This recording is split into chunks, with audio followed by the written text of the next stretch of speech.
नमस्कार शेतकरी बांधवांनो. वादळी पाऊस आणि गारपिटीच्या संदर्भात अत्यंत महत्त्वाची सूचना.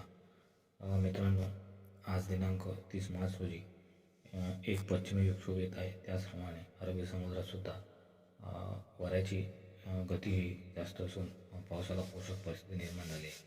आणि या परिस्थितीमुळे महाराष्ट्रातील जवळपास 5 विभागामध्ये भाग बदलत वादळी पाऊस आणि काही ठिकाणी गारपीटसुद्धा होण्याची शक्यता आहे. मित्रांनो, महाराष्ट्रासोबतच दक्षिण भारतातील काही राज्यांमध्ये सुद्धा 30 मार्च रोजी वादळी स्वरूपाचा पाऊस आणि गारपीट होण्याची शक्यता आहे. त्याचप्रमाणे उत्तर भारतातील काही भागामध्ये सुद्धा गारपीट आणि वादळी स्वरूपाचा पाऊस होण्याची शक्यता आहे.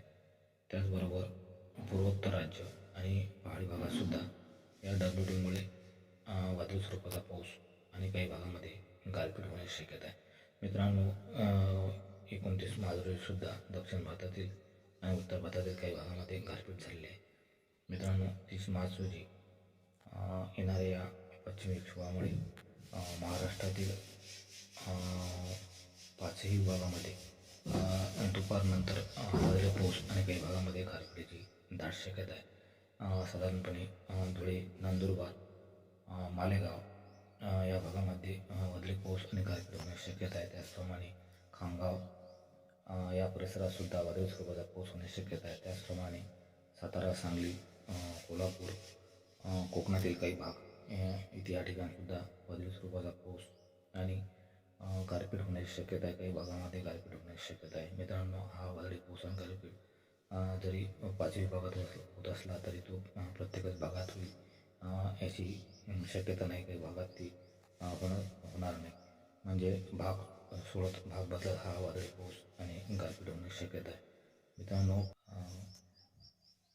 वाशिम, त्यानंतर कारंजा, मंगरुळपीर, अकोला, खामगाव, अमरावती या परिसरामध्ये, त्याचप्रमाणे यवतमाळचा काही भाग या भागामध्ये सुद्धा हा वादळी स्वरूपाचा पाऊस आणि गारपीट होण्याची शक्यता आहे. त्याचप्रमाणे अमरावतीच्या काही भागामध्ये सुद्धा वादळी स्वरूपाचा पाऊस आणि गारपीट होण्याची शक्यता आहे. मित्रांनो, विदर्भासोबतच पूर्व विदर्भात सुद्धा काही भागामध्ये वादळी स्वरूपाचा पाऊस आणि गारपीट होण्याची शक्यता आहे. त्याचप्रमाणे मराठा विभागातील नांदेड, लातूर, बार्शी, माजलगाव, बीड या परिसरामध्ये सुद्धा वादळी स्वरूपाचा पाऊस आणि काही भागामध्ये गारपीट होण्याची शक्यता आहे. मित्रांनो, 30 मार्च रोजी कर्नाटक या राज्यात आणि त्याचप्रमाणे केरळ या राज्यात सुद्धा वादळी स्वरूपाचा पाऊस आणि काही भागामध्ये गारपीट होण्याची शक्यता आहे. त्याचप्रमाणे पूर्व किनाऱ्यावर विशाखापट्टणम, भुवनेश्वर या ठिकाणी, पश्चिम बंगाल या ठिकाणी सुद्धा वादळी स्वरूपाचा पाऊस होण्याची शक्यता आहे. त्याचप्रमाणे पूर्वोत्तर राज्यात सुद्धा वादळी स्वरूपाचा पाऊस होण्याची शक्यता आहे. त्याचप्रमाणे जम्मू काश्मीर, हिमाचल प्रदेश या भागात सुद्धा वादळी स्वरूपाचा पाऊस होण्याची शक्यता आहे. तसेच दक्षिण भारतातील गुजरात, राजस्थान, मध्य प्रदेश, हरियाणा या भागात सुद्धा वादळी स्वरूपाचा पाऊस तर काही ठिकाणी गारपीटसुद्धा होण्याची शक्यता आहे. मित्रांनो, 31 मार्च रोजी सुद्धा पुन्हा काही भागामध्ये भाग बदलत वादळी स्वरूपाचा पाऊस आणि काही भागामध्ये गारपीट होण्याची शक्यता आहे. साधारणपणे महाराष्ट्रातील 3 विभागामध्ये पुन्हा 31 मार्च रोजी सुद्धा वादळी स्वरूपाचा पाऊस होण्याची शक्यता आहे.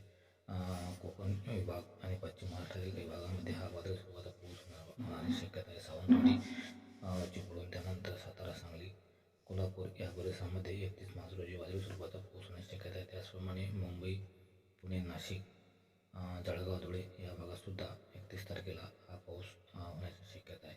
त्याचप्रमाणे मराठवाडा विभागातील नांदेड, लातूर, बीड, परभणी, छत्रपती संभाजीनगर, अहिल्यानगर या भागात सुद्धा तुरळक स्वरूपात पाऊस आणि काही भागामध्ये गारपीट होण्याची शक्यता आहे. त्याचप्रमाणे पूर्व विदर्भातील काही जिल्ह्यांमध्ये सुद्धा 31 मार्च रोजी हे वादळी पावसाची परिस्थिती कायम राहण्याची शक्यता आहे. त्याचप्रमाणे पश्चिम विदर्भातील वाशिम, त्यानंतर खामगाव, अकोला, यवतमाळच्या काही भागामध्ये सुद्धा वादळी स्वरूपाचा पाऊस होण्याची शक्यता आहे. मित्रांनो, 31 मार्च रोजीच दक्षिण भारतातील काही राज्यामध्ये पुन्हा वादळी स्वरूपाचा पाऊस होण्याची शक्यता आहे.